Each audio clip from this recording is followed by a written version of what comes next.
Worst case scenario, we get close enough, we can't get further. Start hitting the sirens, the air horn, and we'll make as many announcements as we can over the PA. 4:29 p.m., July 26th. As the Borel Fire quickly rushes towards the town of Havilah, so too were 3 Kern County Sheriff's deputies and a U.S. Forest Service officer trying to evacuate people out of town. Oh my God. What? It is on our side of the road. Less than 10 minutes later, as deputies traveled on School Street, the group made a startling discovery that the fire was blocking their path. Hey, Ty, we need to get out of here.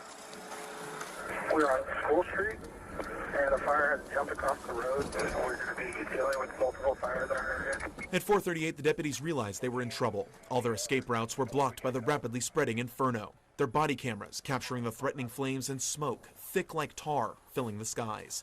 The deputies knew they needed help from firefighters. I can't see if we can get out that way. I don't think so, man. We're stuck. The deputies now had to carefully coordinate with dispatchers to find a way out of the area. It's decided that help from fire helicopters or a KCSO air unit would be their best option. We've almost made it to the dead end of Carper, and the air unit is probably going to be the best bet. Does fire have any air resources available? It's 4:48, and amidst the chaos, a moment of selflessness.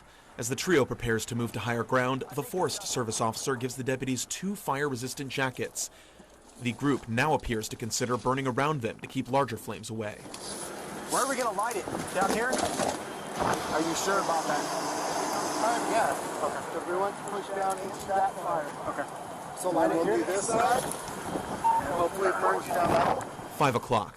As the sky around them is entirely blocked out by smoke, making air rescue nearly impossible, the group spots a fire truck and rushes to meet their rescuers. In their voices, you can hear relief setting in, but the group is still shaken from their experience. Copy. Oh my God.